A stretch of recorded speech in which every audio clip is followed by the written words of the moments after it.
Have you ever wondered how the concept of ghosts and spirits is intertwined with the path to liberation in different cultures?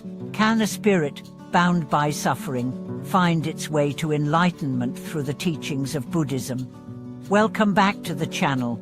In today's video, we will dive into an intriguing story from Japanese folklore and Buddhism. We will explore the tales of 3 legendary Japanese ghosts and how they achieved liberation through Buddhist teachings. These stories not only provide fascinating insights into the interplay between spirituality and the supernatural, but also reveal how even those trapped in the cycle of suffering can find a path to liberation.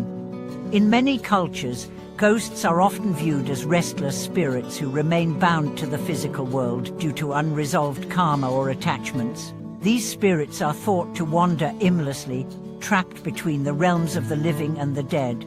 The concept of ghosts in Japan, known as yuri, is deeply rooted in folklore, with these spirits often depicted as vengeful or sorrowful beings who have not yet found peace.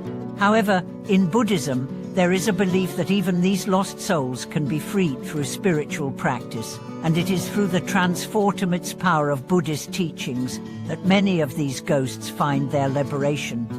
The first story we will explore is that of Okeiku, one of the most famous wai in Japanese history. Okeiku was a young woman who worked as a servant in a samurai household. She was falsely accused of using a precious dish and was subsequently tortured and killed. Her vengeful spirit haunted the household, causing great fear among those who lived there. Okeiku's story is tragic, as she was trapped in the cycle of suffering, unable to move on due to her anger and grief over her unjust death. However, through the intervention of a Buddhist monk, Okeiku's soul was able to find peace. The monk, understanding that Okeiku's attachment to her anger and the injustice she suffered was preventing her from finding liberation, began to chant prayers for her. He helped Okeiku let go of her resentment and encouraged her to release the attachments that bound her to the material world. Over time, Okeiku's spirit found peace, and she was liberated from her vengeful existence. This story illustrates a key teaching in Buddhism. The liberation of suffering is possible, even for those trapped in the most painful of circumstances, through the practice of letting go of attachments and cultivating compassion.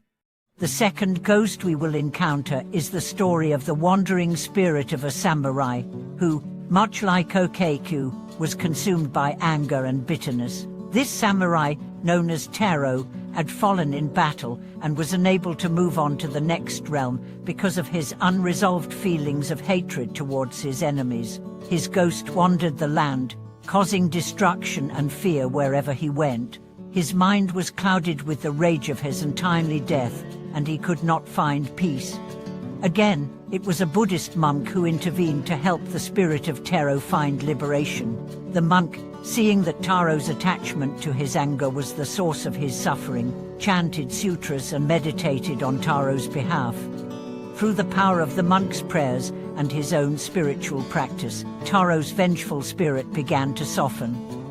Over time, he was able to release the hatred that had bound him to the world of the living, and his soul was able to transcend the cycle of suffering. This story highlights another critical aspect of Buddhist practice: the importance of compassion, forgiveness, and the ability to release negative emotions that bind us to suffering.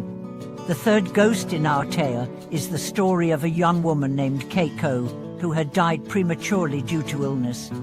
Keiko was a kind-hearted woman in life, but her untimely death left her spirit confused and sorrowful. She did not understand why she had to leave the world so soon, and her attachment to her unfulfilled desires kept her spirit bound to the realm of the living. Keiko's ghost was neither vengeful nor angry, but rather, she was consumed by a deep sorrow and confusion. In this case, a Buddhist monk approached Keiko's spirit not with anger or force, but with gentle compassion. He recognized that Keiko's attachment to the life she had lost and her desires for things left undone were preventing her from moving on. The monk guided Keiko in the practice of mindfulness and meditation, helping her to release her attachments and understand the impermanence of life. Through his teachings, Keiko was able to let go of her sorrow and confusion, and her spirit was finally able to achieve liberation.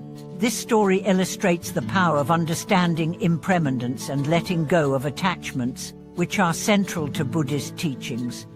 What can we learn from these stories of ghosts finding liberation through Buddhism?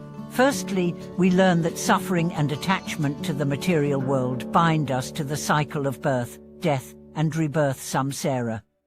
Whether it's anger, hatred, sorrow, or confusion, these negative emotions act as chains that prevent us from experiencing true freedom. In Buddhism, the path to liberation is not about seeking external rewards, but about purifying the mind and heart. By releasing attachments and cultivating compassion, even the most restless spirits can be freed from their suffering.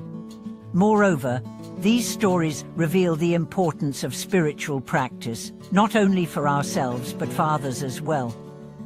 The Buddhist monks who helped these spirits didn't act out of self-interest. They offered their time, energy, and prayers to help others find peace and liberation. This selfless service is one of the key virtues in Buddhism, and it's through helping others that we also cultivate our own spiritual growth. In a practical sense, these stories serve as reminders of the importance of mindfulness, compassion, and understanding impermanence in our own lives. We may not be ghosts, but all of us carry the weight of attachments, whether to our desires, fears, or past experiences. Just like the ghosts in these stories, we too can find liberation by letting go of these attachments and cultivating a mindset of peace and compassion. Thank you for watching this video. I hope these stories have provided you with deeper insights into the transformative power of Buddhist teachings and how they can lead to liberation, even for the most restless spirits. If you've enjoyed this video, please consider subscribing, liking, and sharing your thoughts in the comments below. I look forward to hearing how these teachings resonate with your own life. Until next time, may you find peace and liberation on your spiritual journey.